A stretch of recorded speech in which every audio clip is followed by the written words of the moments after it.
Hello and welcome to Maritime Foam. I wanted to take a minute and talk about something a little different. I wanted to talk about safety. With the new Hyper line, there is a new mask on the market, and I wanted to talk a little bit about this and some of the other masks that are available. Whenever I'm playing, whether it's with the kids or with adults, I always get everyone to wear safety glasses.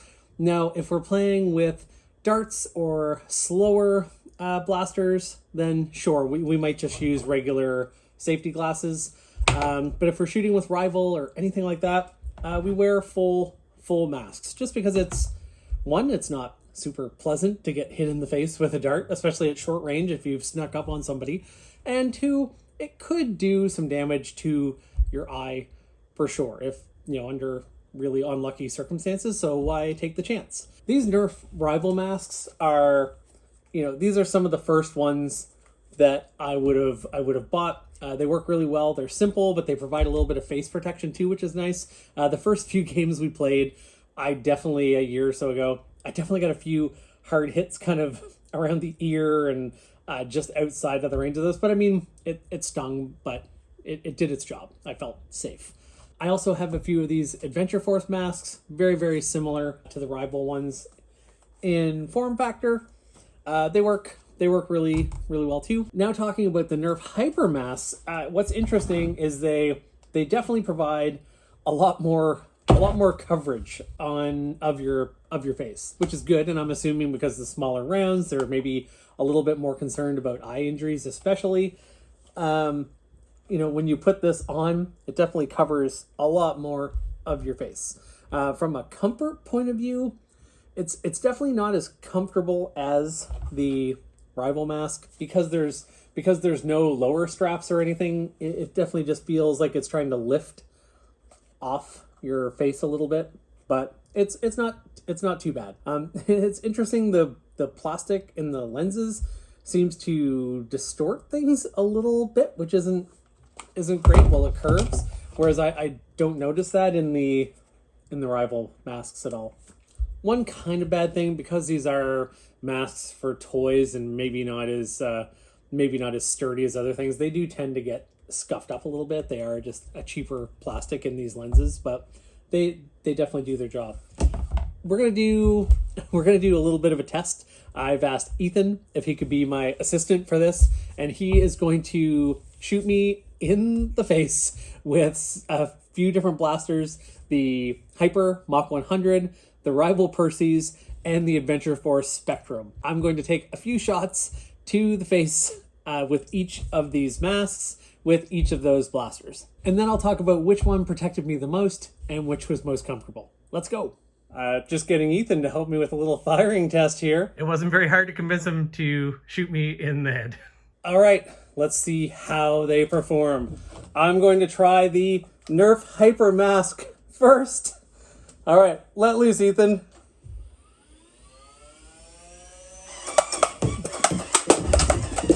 Okay, with the Nerf Hyper, I'm going to try the rival mask.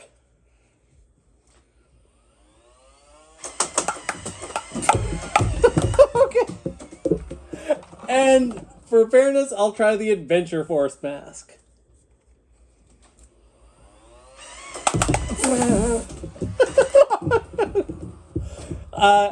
And just for the record, the Hyper comes with these, and there's no way I'm being shot in the face with these.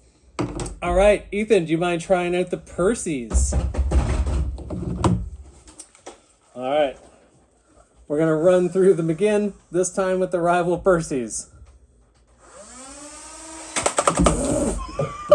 That is dramatically more jarring.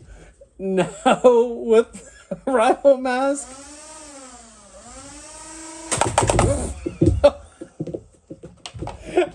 And I should have been doing slow-mo. And now with the Adventure Force mask. Thank you. Again, I'm not using these. And now we're going to get, hold on one sec there, Ethan. That was the Percy's. I'm going to get Ethan to try one more time with an Adventure Force Spectrum. You ready? Yeah. Here we go.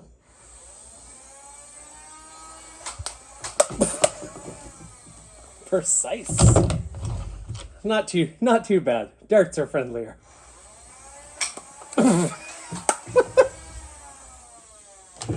was a headshot. I guess one nice thing about this one is it definitely gives you more face coverage, which I'm sure is because of the smaller hyper rounds.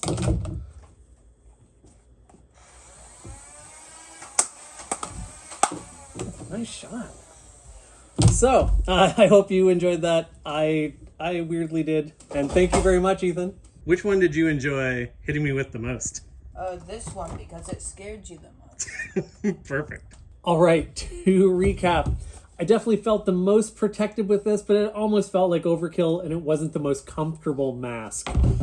I feel like these two have such a similar form factor. It's really hard to compare them. I find the rival mask a little bit more comfortable, so I would still go with this one. Although I did take quite a few shots to the forehead and side of my head with this one. So, I mean, you are giving up protection, but I mean, I was fine. For a kid, I will say, and when Ethan was helping me earlier, I should have got him to try it on the show.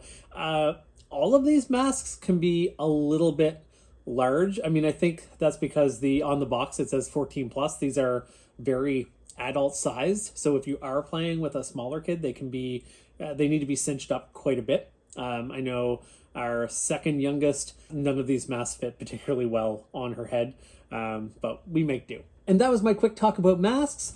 I'm going to be starting up an Instagram channel to focus on Nerf so that people can make sense of my personal feed. I will probably be sharing a couple clips from this of me getting hit to kick that off. And I will be sharing a link in the description to that. And I will talk to you all soon. Next up, I am going to be doing a video on some more thrifted blasters. I have enough now that I'll be kind of skipping through anything I already have. I found several more strong arms, and I'll focus on the ones that are new and unique. I found a couple that I absolutely love. The Speed Swarm and the Swarm Fire. They are from 2011 and they are super cool. So I want to do a video on those and some other thrifted blasters. So I will talk to you later, and thank you for watching, Matt and Danielle. Bye.